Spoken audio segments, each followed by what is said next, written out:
Good morning बच्चों। तो हम लोग क्लास 10th के मैथ में समांतर श्रेणी चैप्टर पढ़ रहे थे और हम लोग एक्सरसाइज 5.2 में थे। आज हम लोग इसका प्रश्न संख्या 7 देखेंगे। यह प्रश्न संख्या 7 कहता है कि उस एपी का 31वां पद ज्ञात कीजिए जिसका 11वां पद 38 है और 16वां पद 73 है। तो सबसे पहले हम लिखेंगे कि दिया गया है 11वां पद का मतलब हुआ A11 और 16वां पद का मतलब हुआ A16 और हम लोग पढ़ चुके हैं कि 11वां पद का मतलब होगा A प्लस 10D क्योंकि एक कम D उसमें हम लोग लेते हैं। 16वां पद में एक कम D यानी 15D A में जोड़ेंगे तो 16वां पद होगा। तो यह मान आपको दिया गया है 38 और 73। इसको हम लोग नोट करेंगे और इसको समीकरण 1 और 2 के रूप में हम लोग मानेंगे। और हम लोग पहले भी इस तरह का सवाल हल कर चुके हैं। तो समीकरण 2 में से 1 को घटाते हैं, घटाने पर a में से a कैंसिल हो जाएगा, 15d में से 10d घटेगा तो 5d आएगा और इधर 73 में से 38 घटाने पर 35 प्राप्त होगा। तो d बराबर होगा आपका 35/5 यानी 7। d का मान ज्ञात होने पर हम समीकरण 1 में d का मान रखेंगे तो a प्लस 10 गुना 7 बराबर 38 यानी a बराबर 38 और ये प्लस 70 जो है इस साइड जाएगा तो माइनस 70 होगा। तो 38 माइनस 70 बराबर माइनस 32।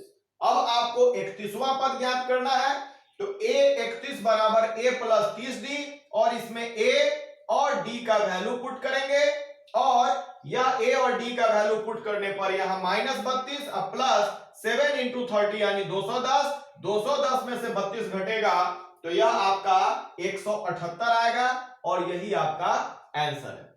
अब आपको नेक्स्ट क्वेश्चन जो 8 नंबर दिया है उसमें कहता है कि एपी में 50 पद हैं और तीसरा पद 12 है और अंतिम पद 106। अब आपको दिया गया है कि एपी में 50 पद है, तीसरा पद 12 है, अंतिम पद आपका 106 है। तो 50 पद है तो अंतिम पद का मतलब 50वां पद हुआ। इससे स्पष्ट होता है कि यह जो आपका अंतिम पद 106 दिया है और टोटल 50 ही पद हैं यानी 50वां पद आपको 106 दिया है। तो यह सवाल भी ठीक इसी तरह का सवाल है, प्रश्न में लिखने का तरीका थोड़ा बदल दिया गया है। तो इस प्रकार तीसरा पद यानी a प्लस 2d बराबर 12 और 50वां पद a प्लस 49d बराबर 106 है। तो ठीक इसी प्रकार का सवाल होने के कारण हम इस सवाल को छोड़ रहे हैं। आप लोग इसे खुद बना लीजिएगा, आप बना सकते हैं। अब नेक्स्ट क्वेश्चन है जो क्वेश्चन नंबर 9 है कि यदि किसी एपी के तीसरे और 9वें पद क्रमशः 4 और -8 हैं तो इसका कौन सा पद शून्य होगा। तो आपको तीसरा पद दिया गया है यानी a प्लस 2d बराबर 4, 9वां पद दिया गया है a प्लस 8d बराबर -8। तो इसको समीकरण 1 और 2 पूर्व की तरह मानेंगे। समीकरण 2 में से 1 को घटाएंगे तो a से a कटेगा, 8d में से 2d घटेगा तो 6d और -8 और -4 हो जाएगा घटाने पर तो -12, d बराबर -12/6 यानी d का मान आपको -2 आता है। अब समीकरण 1 में d का वैल्यू हम रखेंगे तो a प्लस 2 इंटू -2 बराबर 4 दिया गया है या a बराबर क्या होगा, इधर 4 था और इधर हो जाएगा -4, -4 जब उस साइड जाएगा तो +4, तो 4 + 4 a बराबर आपको प्राप्त होगा 8। a का मान भी आपको निकल गया। अब दिया गया है कि कौन सा पद आपका शून्य है, यानी आपको पता नहीं है कि कौन सा पद शून्य है, यानी हम लिखेंगे कि an बराबर 0। प्रश्न से an बराबर 0 यदि कहीं दिया रहे आपको कि कौन सा पद शून्य है, आपको पद पता नहीं है तो उसको आप n मान लेंगे। तो an बराबर 0 में an का जो फॉर्मूला है उसको लिखेंगे a plus n minus 1 into D और इसमें a का वैल्यू और d का वैल्यू पुट करेंगे। ये आपका जो 8 है दूसरी साइड जाएगा तो -8 और उसके बाद यह जो गुना में -2 है वह बटा में जाएगा तो -2, तो ये माइनस से माइनस कट जाएगा तो क्या आएगा आपका 2 से 8 कटेगा 4 बार में तो n-1 बराबर 4। तो n बराबर क्या होगा 4 + 1 यानी 5 यानी आपका 5वां पद शून्य होगा। अब इसका 10वां प्रश्न है कि किसी एपी का 17वां पद उसके 10वें पद से 7 अधिक है तो इसका सार्व अंतर ज्ञात कीजिए। तो प्रश्न से 17वां पद 10वें पद से 7 अधिक है। 17वां पद को हम a17 से और 10वें पद को हम a10 से व्यक्त करते हैं। तो प्रश्न से a17 माइनस a10 बराबर 7 और a17 बराबर होगा आपका a प्लस 16d, एक कम d, और फिर माइनस a10 बराबर a प्लस 9d बराबर 7।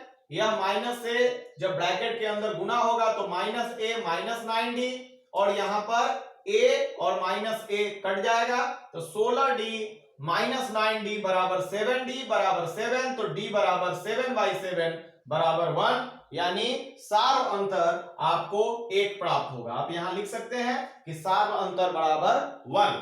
अब नेक्स्ट क्वेश्चन है क्वेश्चन नंबर 11 कि एपी 3, 15, 27, 39 डॉट डॉट का कौन सा पद उसके 54वें पद से 132 अधिक होगा। तो सबसे पहले एपी आपको दिया गया है तो ए निकालेंगे।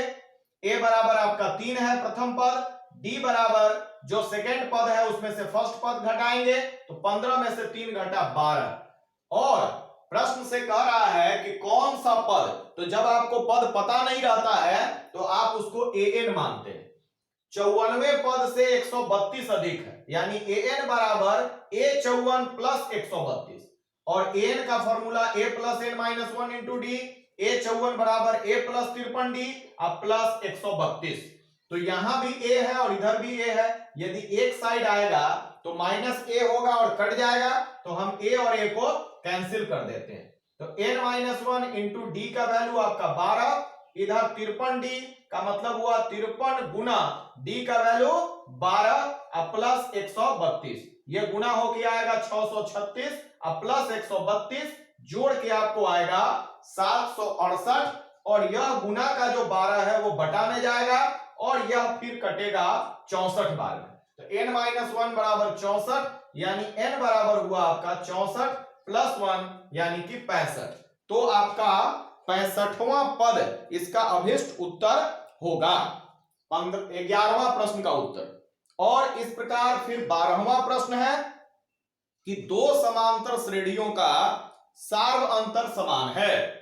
यदि इनके 100वें पदों का अंतर 100 है तो इनके 1000वें पदों का अंतर क्या होगा। तो दो समांतर श्रेणी है, सार्व अंतर समान है, तो हमने माना कि दोनों समांतर श्रेणियों का सार्व अंतर बराबर d है, क्योंकि सार्व अंतर समान है।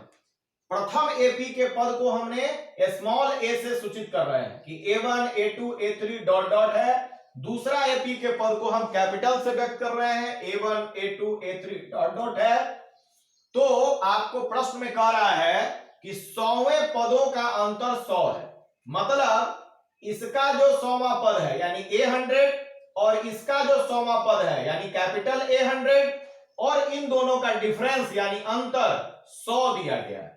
अब हम निकालते हैं क्या कि जितना पद होता है उसका मान होता है प्रथम पद प्लस उससे एक कम डी। तो A100 बराबर होगा स्मॉल a प्लस 99d, अब माइनस उसी तरह से इसमें प्रथम पद केवल बदल जाएगा कैपिटल A, और d तो दोनों का समान है इसलिए यह भी होगा 99d। माइनस से जब गुना होगा तो माइनस a और माइनस 99d, और यह 99d दोनों का क्या होगा प्लस माइनस कट जाएगा, तो आपको प्राप्त होगा small a minus capital A बराबर 100। यह समीकरण 1 हम लोग मान लेंगे।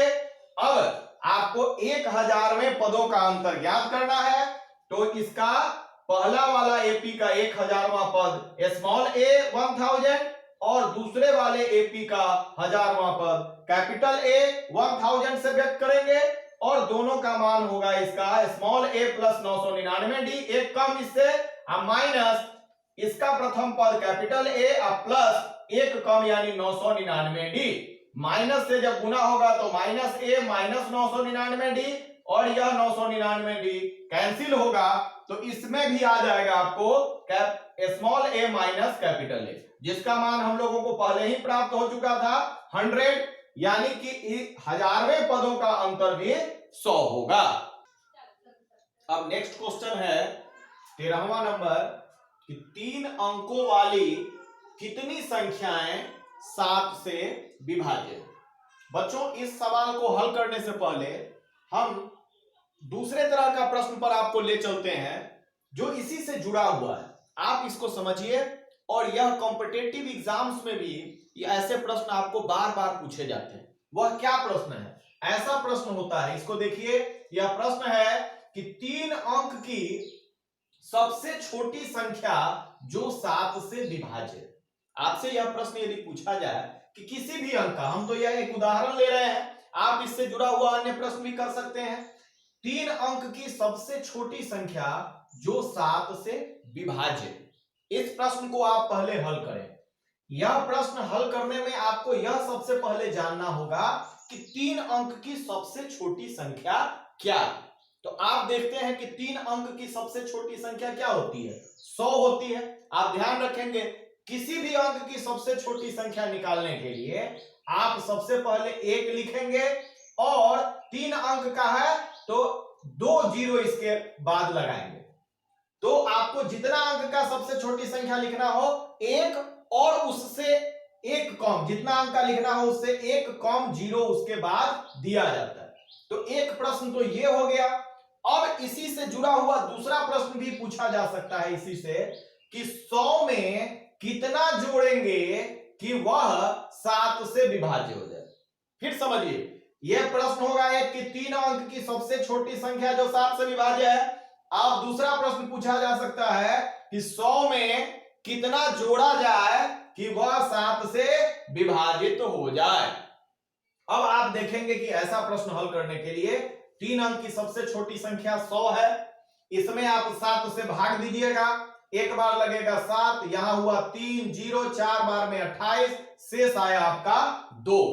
तो आपको 3 अंक का सबसे छोटा संख्या ज्ञात करना होगा तो 100 में कुछ ना कुछ क्या करना होगा? जोड़ना होगा, क्योंकि यदि इसमें से कुछ घटाइएगा तब तो यह सबसे छोटी संख्या है 3 अंक की, एक भी घटाइएगा तो 2 अंक का संख्या हो जाएगा। तो कुछ जोड़ना है, तो जोड़ने वाला सवाल में क्या करते हैं कि जो आपका भाज्य है उसमें भाजक माइनस शेष को जोड़ते हैं। 100 जोड़ भाजक 7 और माइनस 2, यानी 7 में से 2 गया 5, यानी 105 3 अंक की सबसे छोटी संख्या है जो 7 से विभाज्य है। अब दूसरा प्रश्न देखते हैं कि 3 अंक की सबसे बड़ी संख्या कौन है जो 7 से विभाज्य है। तो 3 अंक की सबसे बड़ी संख्या क्या होगी? 999। जितना अंक का सबसे बड़ी संख्या पूछा जाए उतना बार 9 लिखेंगे। अब इसको निकालने के लिए दूसरा प्रश्न बन सकता है कि 999 में कितना घटाया जाए कि वह 7 से विभाजित हो। तो आप 7 से इसको भाग दीजिएगा तो आपको शेष 5 आएगा। तो आप क्या करेंगे कि अब इसमें कुछ जोड़िएगा तब प्रॉब्लम होगी। इसमें जोड़ा गया था, इसमें जोड़ेंगे तो 4 अंक की संख्या हो जाएगी। तो कुछ ना कुछ इसमें से घटाना है, तो घटाने वाले सवाल में भाज्य में से सीधे शेष को घटा लिया जाता है। तो 999 में से 5 घटेगा शेष, तो ये हुआ आपका 994। इससे आपको इस सवाल में यह मदद मिलेगा कि 7 से विभाजित होने वाली 3 अंकों की जो संख्याएं हैं और जिससे एपी बनता है वह एपी आपका क्या होगा? सबसे छोटी संख्या 105, फिर 7 से करने वाला 7 जोड़ेंगे तो 112, फिर 7 जोड़ेंगे तो 119, और इस एपी का सबसे लास्ट पद आपका क्या आएगा? जो सबसे बड़ी संख्या 7 से विभाजित है, यानी 994। अब इस एपी को निकाल लिया हमने, ए बराबर 105 है और डी तो हम जान रहे हैं, घटाने की भी जरूरत नहीं है, चूंकि 7 से विभाजित होने वाली संख्या है तो सब में 7 का अंतर है, इसलिए डी बराबर 7 और अंतिम पद an बराबर 994। तो an का जो फॉर्मूला है उसको लिख देंगे, an के जगह पर 994, a का मान और d का मान हमने रखा, 105 इस साइड में आएगा तो 994 में से 105 घटेगा तो 889, और यह जो गुना में 7 है वो बटा में आएगा तो 7 से कटेगा 789 127 बार में, और यह -1 इस साइड आएगा तो +1, तो n का मान आया आपको 128, यानी कुल 128 संख्याएं हैं जो 3 अंक की है और 7 से विभाजित होने वाली है। तो बच्चों इसी के साथ हम लोग आज इसको विराम देते हैं। आप लोग जो शुरू से इस चैनल के माध्यम से गणित को पढ़ रहे हैं, आप जरूर पिछले एक्सरसाइज को भी रिवीजन करते रहेंगे। आप उन प्रश्नों को खुद से सॉल्व करके देखेंगे कि क्या अभी भी आपसे वो सवाल सॉल्व हो रहे हैं या भूल रहे हैं। यदि भूल रहे हैं तो फिर से पहले वीडियो को देखेंगे, फिर से उसको रिवीजन करेंगे, फिर से उसको सीखेंगे, क्योंकि शिक्षा जो है एक सतत प्रक्रिया है और बिना रिवीजन के, बिना अभ्यास के आप इसको निपुणता हासिल नहीं कर सकते हैं। क्योंकि कहा गया है कि करत करत अभ्यास थे जड़मति होत सुजान, और रसरी आवत जात ते सिल पर परत निशान। तो बच्चों आप मेहनत करें, रिवीजन करें और इसी तरह जुड़े रहें। धन्यवाद।